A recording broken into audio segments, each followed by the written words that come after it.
It is really, really great to be with you. I started out, my first career was in ministry, and when we were at our church doing a lot of community outreach and volunteering, and we're looking for some technological answers to helping our volunteers get plugged in to the basically to volunteer roles in the community. And so at the end of 2018, because we couldn't find this technology that we were looking for, and we believed had to exist out there somewhere, like a entrepreneurial church planter that I was like, well, I'll just step into tech and create a whole new platform. And turns out that's a lot harder than you think it might be, especially if you have absolutely no ability to write any lines of code. And so we spent a couple years working on that platform, really struggling, beating our heads against the wall. And got some traction finally. We're building AI tools into it.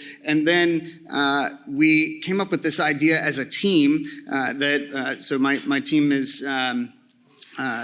was working on this platform together, and we were like, oh man, we could create something that would just be beautiful for the church so quickly and easily. And so we came up with this idea for Church.Tech. And what Church.Tech is, it's a platform that helps churches leverage the power of AI so that pastors, their staff teams, and volunteers can spend less time with technology and more time with people, more time making disciples. And so we're an all-in-one AI platform. We're building new features into this all the time. And so I'm going to run through a quick product demo and show you kind of some of the stuff that we've built here. But if you want to visit the platform and just kind of play around with it, you can just go to Church.Tech. That's our actual URL, Church.Tech. And so I'll go ahead and jump in and show you how this works. The first thing we do on here, the first thing we built was the ability to upload a sermon and generate discipleship content. And so I can copy this URL from this sermon from Pastor Craig, drop it in here. If it's like a live stream, I can set context so that it's just the sermon. I can put the pastor's name in, series name, sermon name. I can translate the content that comes out the other end into English and Spanish. We've got about 6 other languages coming soon. I click upload video. And just like a good cooking show, I'm going to go to the other oven after putting this into the oven and pull out what you would see once you actually upload the sermons. It takes about 3 to 5 minutes to upload a sermon. And then we're going to generate a transcription. We're going to generate 2 summaries. We're going to generate 5 different discussion questions, some social starters, and a whole lot more. So I'll show you kind of what this content looks like. We also have sermon clips on here that you can generate as well. So if I jump into the content, we've got a long form summary and a short form summary.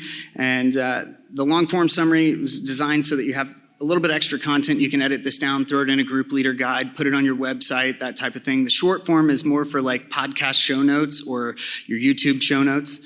And then you've got 5 questions. Each of those has 3 parts. The middle part is context. Having been a lead pastor and a discipleship pastor before that, I know that as much as I would love to imagine that everyone that is in a small group has listened to the sermon before they get there, or even the group leaders have listened to the sermon, it's probably not true. There's going to be some people that haven't, and so give them a little context, help them out a bit. And then we've got a sermon about what was preached about the text, a question about what was preached about the text, and then an application question.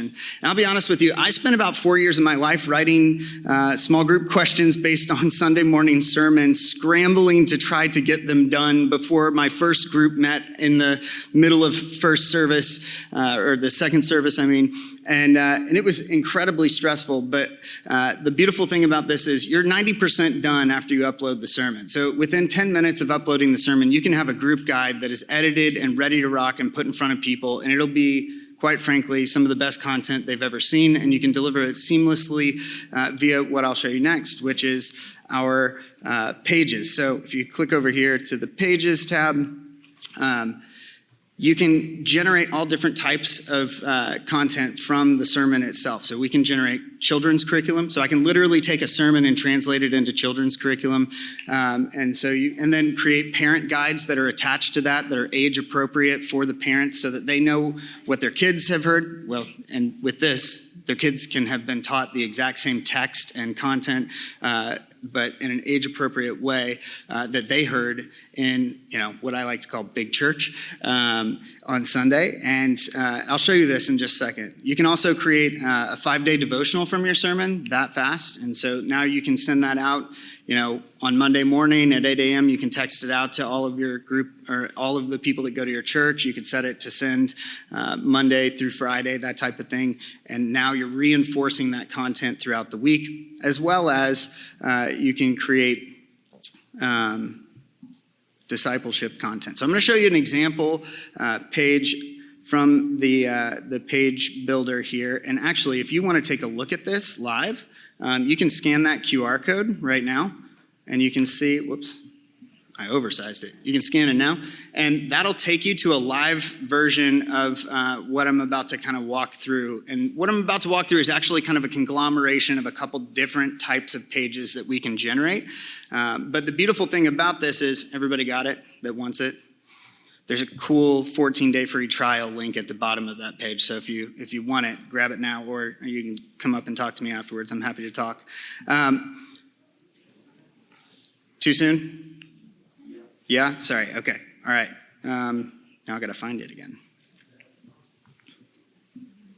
Here we go. There it is. Yep. I'll give you a few more. I'm going to stop moving it. Playing around with this too much. All right, so what we're going to have on this page is a small group leader guide example. Then you're going to have a link at the bottom that has a link to the children's curriculum that we generated from this exact sermon. You'll also have a link to the 5-day devotional that we created from this sermon. And you'll have the link, I believe at the very bottom, to the 14-day trial, so you can click on that and get a trial of Church.Tech. Everybody good now?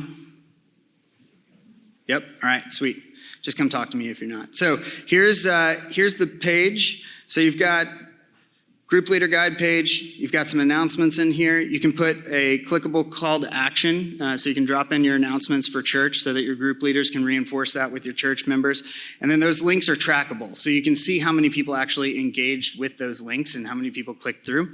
You've got a summary of the sermon, all generated using AI. Literally, the content that you're seeing on here, I didn't touch it all. I didn't edit it. This is exactly what the AI created. We've got an icebreaker here. We can regenerate that if we want to. Come up here to AI content, generate icebreaker. And it's actually writing a icebreaker based on the context of the sermon. So somewhere in this sermon, Craig talked about food, and it's using that as like the kind of instance to get the conversational juices flowing. Then you've got your questions, and then you've got kind of a guided prayer experience. So we built the prayer prompts. They use the context of the sermon to lead your group through a guided prayer experience. Then we've got the sermon video here that you can rewatch. And then you've got, and this is not typically on a group leader guide, obviously, here at the bottom. This is just for you. But you can see, here's the 5-day devotional example. And if I was on the actual live page. So we optimized this for mobile. And so on the live page, if you're looking at it on your phone, it's going to look a lot prettier and cleaner. There won't be this huge amount of margin on the sides there. But if I click on this link down here, 5-day devotional, it'll open up that page. Here's my 5-day devotional. We've got an action step that you can take in 5 minutes. We've got a prayer prompt, some scripture reading, all baked in right there. And then here's your children's ministry content. So this document's a really long one if you look at it, but it's literally got every single piece that you would need to have a really successful engagement with children's ministry. And this is the same content that's being preached on Sunday. So our goal with this, and we're testing it with a bunch of churches right now, is to be able to give the church the ability to have a unified preaching calendar. Everybody across all generations is learning the same thing on Sundays. And then they're able to have a unified discipleship strategy as well, because in small groups for adults, high school, middle school, elementary, everybody's going through the same content. And then we can equip the parents with parent guides that are age appropriate based on that content so that they can have conversations. And eventually we'll have the ability to say, hey, I want a text message prompt that will help me to have a conversation with my kid in the middle of the week, schedule it for 6 p.m. when we're having dinner on Thursday nights, and it'll send a text message and you'll have the prompt and like, okay, this is how we have a good dinner time conversation about this content that not only are they learning, but you're learning as well on Sunday. So it's got everything in here. I mean, it'll even pull in YouTube links to like worship songs and stuff like that if you need that help. It's got all the way down through. So this is an exhaustive document. It's not something that we would text out to everybody, but this is an example of the content you can create. And then, let's see here. So coming back over to the platform, I'll show you a couple other fun things. The other thing that we have is the ability to take if you upload via YouTube, or if you live stream and then you pull it down, chop it up, and put it back up, put just the sermon up on your YouTube page. We have the ability to generate chapter breaks. So one of the things that this does is it optimizes your YouTube video for SEO on YouTube, and so you'll get more views on your YouTube videos based on just using these chapter breaks, and you can simply go in and use the YouTube chapter tool to add these, and then you can add summaries, and you will literally see more people landing on your YouTube page and each individual YouTube video because of using this. And then we've got video clips in here as well.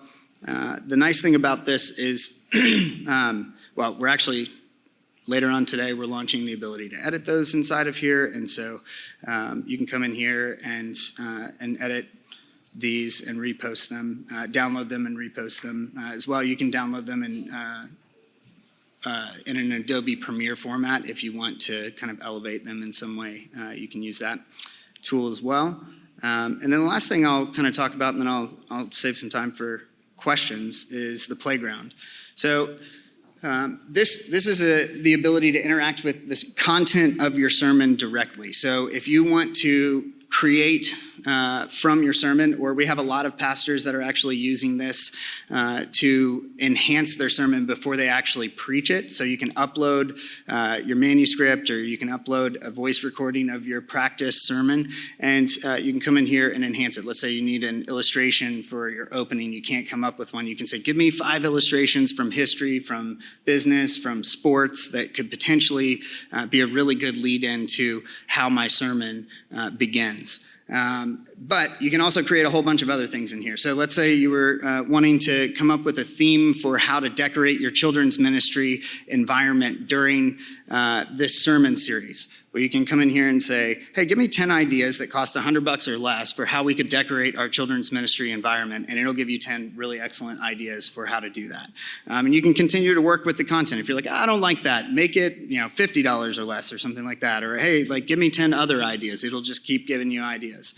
You can also use this to generate your social media posts. And so, this is an example where I asked it for 3 social media posts based on the sermon that'll help me reach people who don't know Jesus and, help them want to watch this. Create the post for Facebook, Instagram, and TikTok. Here are my 3 social media posts right here for this sermon.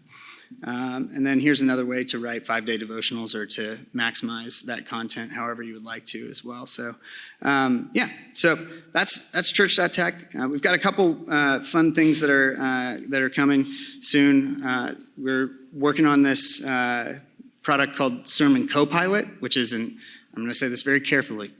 This is an ethical, AI-augmented sermon writing tool that we're building in conjunction with a whole bunch of pastors whose names you would know. And the goal is not that it would write sermons for you, but that it would reduce the amount of time that it takes you to write a sermon by about 50% and increase the quality of that sermon by about 50% by simply giving you access to tools that allow you to communicate more effectively. We're also working on a thing called Communications Autopilot. We love the word pilot. And I don't get paid by Microsoft to say that, but Communications Autopilot will allow your staff team to input in a form the announcements that they want to have announced, and it will literally take those and order them. Hey, here are the announcements that are going to go to stage. Here are the announcements that are going to go in our weekly email. Here are the announcements that are going to go on social media, and it will write them specifically for each environment. And then Social Media Autopilot, where basically we train a model based on your sermons, and then we're able to write social content for your church in a way that it puts it almost on autopilot in terms of the post writing. So, yeah. Any questions? I've got 50 seconds. Yeah, go for it. So when looking at other AI models such as Gemini, ChatGPT, Bard, anytime you ask it to ingest information and spit it back out to you in a different format, it tends to, you'll see that it'll tend to lose the original voice. Mm-hmm. What would you say the margin of error is for Church.Tech, and how accurate would you say that it keeps the initial vision of the original content? Yeah, so I don't know that I can give you an exact margin of error. That's kind of hard to measure, honestly. But it's when you're playing around in the playground, if we're only talking about playground, it's pretty accurate. Like we built a lot of, there's several models at play in it, and we built a lot of different controls into it, and as well as memory. And so it's fairly sophisticated. Any others? Yeah. Is the only way to upload through YouTube? You upload raw files? Oh, no, thank you so much. Yeah, you can upload audio files, video files. You can upload a manuscript or even an outline. It does need a little bit of context. So if you upload 3 points that you sketched on a napkin, it's going to be like, well, we could use a little more than that. But yeah, you can upload in all those ways. Yeah. Anybody else? Sweet. Well, thanks so much.